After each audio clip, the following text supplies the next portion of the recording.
और देखिए इस बीच एक बड़ी खबर सामने आई है इलेक्टोरल बॉन्ड को लेकर। अखिलेश यादव का बयान सामने आया। अखिलेश यादव ने बीजेपी पर हमला बोला, कहा चुनावी चंदे की पोल पूरी तरह खुल गई है। ईडी सीबीआई पहुंची, चंदा मिला, मामला ठंडा।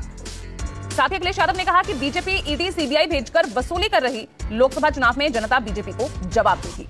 इलेक्टोरल बॉन्ड मामले को लेकर ही किस तरह से अखिलेश यादव हमलावर हुए हैं, सुनिए। तो साफ हो गया है, ईडी सीबीआई इनकम टैक्स भेजिए, बाद में पैकेज ले लीजिए, ईडी सीबीआई इनकम टैक्स घर वापस चली जाएगी।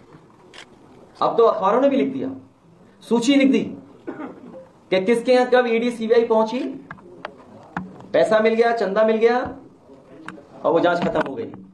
ऐसी वसूली शायद दुनिया में किसी लोकतंत्र देश में नहीं होगी जैसी भारतीय जनता पार्टी ने करके दिखाई है। इसका जवाब भारतीय जनता पार्टी के पास नहीं है, न भर्ती का जवाब है, न वसूली का जवाब है।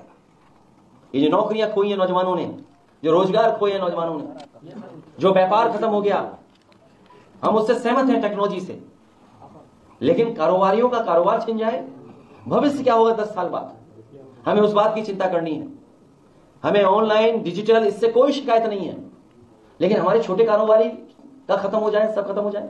आप बड़े बड़े उद्योगपतियों का तो पैसा माफ कर रहे हैं, 15 लाख करोड़ रुपए माफ किया आपने, लेकिन अगर हमारा छोटा व्यापारी, छोटा कारोबारी अगर 10 लाख का भी लोन लेना चाहे तो क्या फ्री इंटरेस्ट के।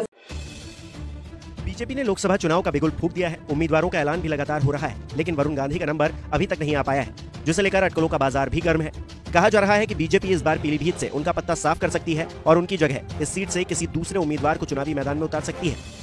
मीडिया रिपोर्ट्स के मुताबिक बीजेपी यूपी सरकार में मंत्री जितिन प्रसाद को टिकट दे सकती है। इसके अलावा एक और मंत्री संजय गंगवार के नाम पर भी चर्चा हो रही है। इन अटकलों को बल इसलिए भी मिल रहा है क्योंकि वरुण गांधी लंबे अरसे तक अपनी ही सरकार को कटघरे में खड़ा करते आए हैं। दूसरी तरफ कयास इस बात को लेकर भी लग रहे हैं कि वरुण गांधी समाजवादी पार्टी के टिकट पर चुनावी ताल ठोक सकते हैं। सपा प्रमुख अखिलेश यादव का कहना है कि हमारा संगठन इस बारे में निर्णय लेगा। हालांकि सपा में अखिलेश का ही फैसला अंतिम फैसला होता है, इसलिए संगठन फैसला लेगा कहकर अखिलेश ने वरुण की सपा में एंट्री का रास्ता साफ कर दिया है। अखिलेश का वरुण को लेकर किसी तरह का इनकार नहीं करना ये साफ कर रहा है कि अगर वरुण को भाजपा से टिकट नहीं मिला और उनकी मर्जी हुई तो वो समाजवादी पार्टी की तरफ से चुनावी मैदान में उतर सकते हैं।